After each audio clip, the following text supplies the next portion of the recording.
Dreams, we learn in the Quran and Sunnah, can occur from Allah subhanahu wa ta'ala, and they can occur from shaitan, and they can occur from your own imagination. So dreams fall into three categories. Dreams can occur from Allah, and this type occurs to the prophets. They don't get the other two. It occurs to the prophets. The only type of dreams that the prophets have are from Allah. Allah has protected their dreams from shaitan. And Allah has protected their dreams from their own imagination. And therefore, every time a prophet sees a dream, it is wahi, it is inspiration from Allah. Every time a prophet sees a dream, it is wahi from Allah. And we've already seen this in the family of Ibrahim before. What happens with Ibrahim alayhi salam? He sees a dream about Ismail, that he is sacrificing him. Inni ara fil manami anni adbahuk. I see in my dream that I will sacrifice you. So the Prophet Ibrahim has already told us the reality of dreams. Now his great-grandson, Yusuf, sees a dream. So dreams are something related to the prophets of Allah. But they are not only related to the prophets. It is possible that people who are not prophets also get these types of dreams. In one hadith in Tirmidhi, the Prophet ﷺ said, لَمْ يَبْقَ مِنَ النُّبُوَّةِ إِلَّا الْمُبَشِّرَاتِ. Nothing has been left of nubuwwah other than mubashirat. What are mubashirat? He was asked, what is a mubashir, ya Rasulullah? So he said, a ru'ya, a dream that you see. Either you or somebody else sees you in it. You see yourself in it, or somebody else sees you in it. He comes and tells you, Akhi, I saw you in a dream, and this is what I saw. This is a mubashir. What does mubashir mean? It means good news. Good news. So from this we learn that the dreams that Allah blesses a person with always have something positive. There's a positive message in what Allah tells you in your dreams.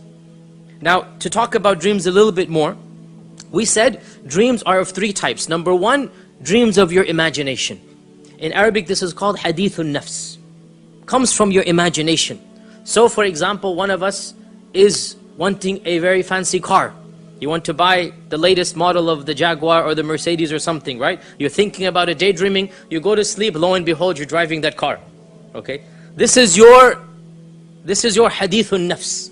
This is your imagination.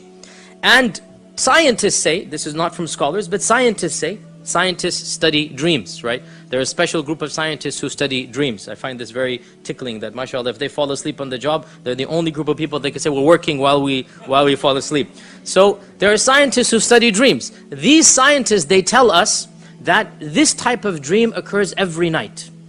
There's a phase in our sleep when it's called REM, rapid eye movement. There's a phase in our sleep every single night where everybody dreams.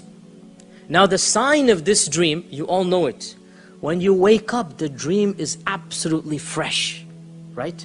But then within 5 seconds, what happens? It's gone. This is the indication, this is this type of dream. It's your imagination. And external impulses affect this type of dream. External impulses, right? So if somebody throws water on your face, you're gonna dream that you're drowning or something, okay? If you hear your alarm clock go off, it will somehow affect your dream, correct? Something will happen in your dream. If somebody is calling you, wake up, it's time for Fajr. In your dream, it will be translated that somebody is waking you up, correct, right? That type of dream has nothing to do with good or bad. It's your own imagination. Hadithun nafs.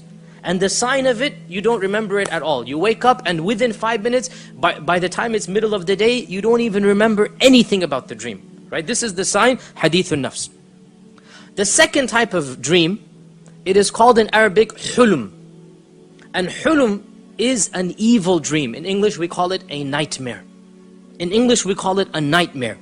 And these types of dreams are from shaitan. These types of dreams are from shaitan. And the sign of this dream is that it terrifies you. You see something evil, something disgusting.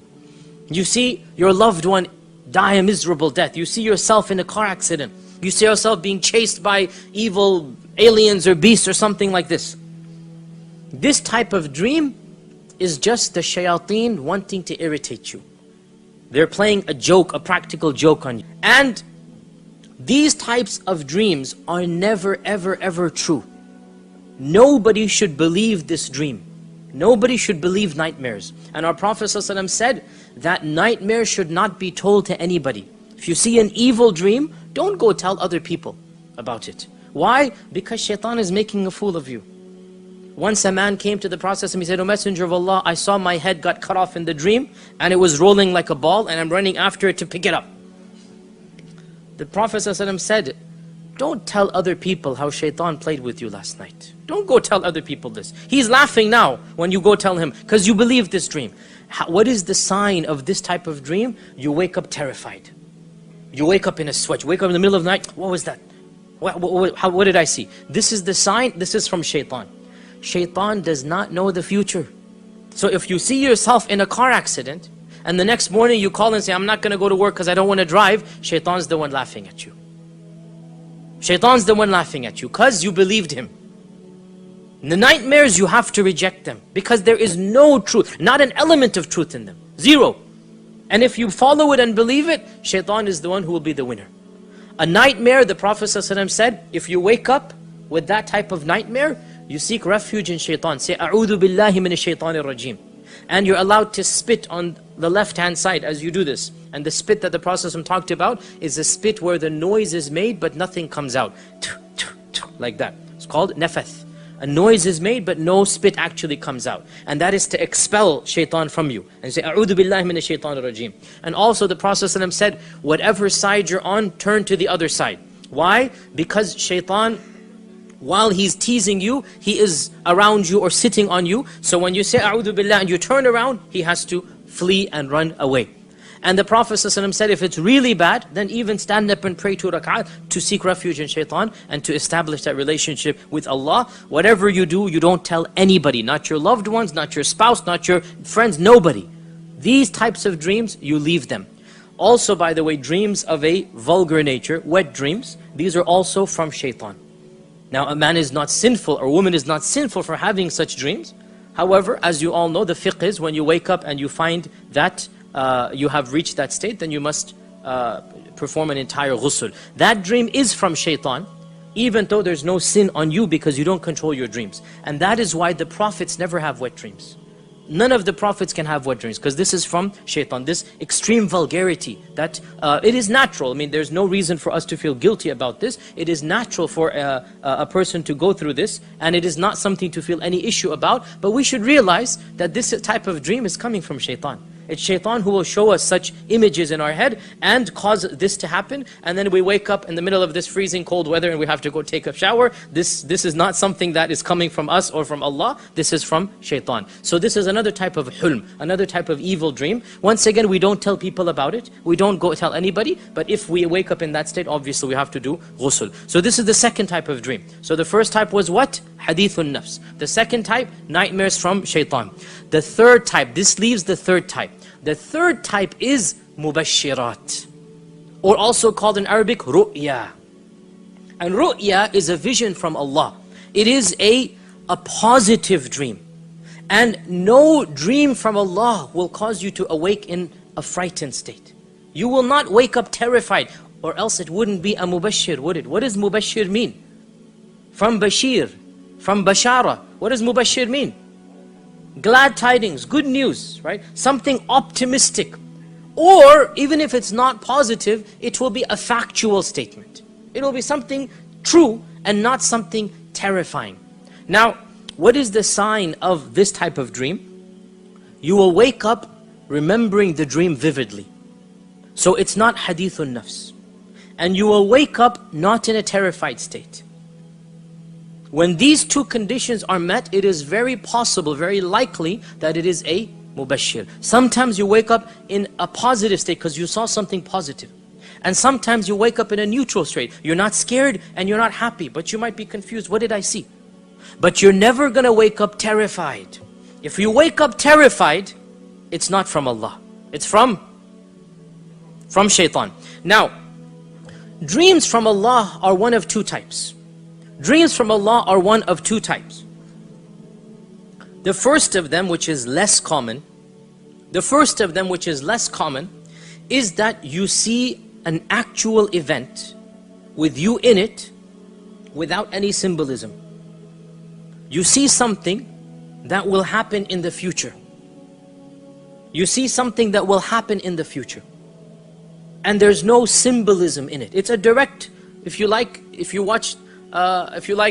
an enactment of the future. This is exactly what will happen. Okay? So, the Prophet ﷺ saw a dream that he's doing tawaf around the Kaaba. What year was this? 6th year of the Hijrah. 6th year of the Hijrah, right? He saw a dream, he's doing tawaf around the Kaaba. So, there is no symbolism. When he saw the dream, he knew this is not a symbolic dream. So he said, "O Muslims, I saw a dream, I'm doing tawaf around the Kaaba, let's go do Umrah." What happened that year? They stopped him from coming in. And the Treaty of Hudaybiyah took place, right? With that we will talk about, perhaps maybe 1-2 years from now, inshallah. He saw a dream. There's no symbolism. I saw myself doing tawaf and shaving my hair. This will happen. Allah said in the Quran, this dream that you saw is a true dream. لَقَدْ صَدَقَ اللَّهُ رَسُولَهُ رُؤْيَا بِالْحَقِّ لَتَدْخُلُنَّ الْمَسْجِدَ الْحَرَامِ. You're going to enter Masjid al-Haram. It will happen. Not this year, next. It will happen next year. So this is the first type of dream. That you see an actual enactment of what will happen. This is rarer. It's rare, but it happens. It's more common to the prophets. So Prophet Ibrahim sees, what does he see? إِنِّي أَرَى فِي الْمَنَامِ أَنِّي أَذْبَحُكَ. I see myself sacrificing you. There's no symbolism. It's clear cut, right? More common to the prophets. With regards to such types of dreams, our Prophet ﷺ narrates, Aisha tells us, that for 6 months before the revelation of the Quran, every single night, the Prophet ﷺ would see one of these dreams. For 6 months non-stop. Every time our Prophet ﷺ would go to sleep, he would dream what's going to happen tomorrow. He might be in the souk buying and selling, he dreams it. Next day, the exact same thing happens. He dreams he's going to meet somebody. Next day, that person comes, he meets him. One day, literally, 12 hours gap. He sees the dream, the next morning it happens. For 6 months non-stop. Why? Allah is telling him something special is going to happen. Allah is telling him something great is going to happen, preparing him for the revelation of Iqra. For 6 months this happens, and then Iqra is revealed. So this is this type of dream. We said dreams from Allah are 2 types. Number 1, no symbolism. Number 2, symbolism. And this is the more common type. This is the more common type. Sometimes the prophets have it, yes. And more commonly, even non-prophets have it. And in this type of dream, every object that you see symbolizes, represents something else. So, an ear of corn represents a year of water, according to the story of Yusuf, right? Or a very fat cow and a very thin cow represents a year of drought versus a year of surplus, right? Or X represents Y. A tree represents this, the Kaaba represents that. Okay, light represents something else. In one hadith, the Prophet ﷺ said, I saw men wearing robes of different sizes. Some of their robes were up to their necks, some of them up to their stomachs. And I saw Umar ibn al-Khattab, his robe, his shirt was dragging behind him. They said, how did you interpret it? He said, the religion. People have different sizes of religion. Some's religion is small, some's religion is big. Umar's religion was so strong, it's going all the way back there. So a shirt means religion in this dream. Now by the way, this doesn't mean that in every single dream a shirt symbolizes religion. But in this dream it did. So this type of dream is a symbolic dream. We see it right now in the story of Yusuf right now. Because he sees 11 stars. And he sees the sun and the moon. This is symbolic, symbolism. Everything that you see, every color, every animal, every image, every plant, every inanimate object that you remember, it represents something.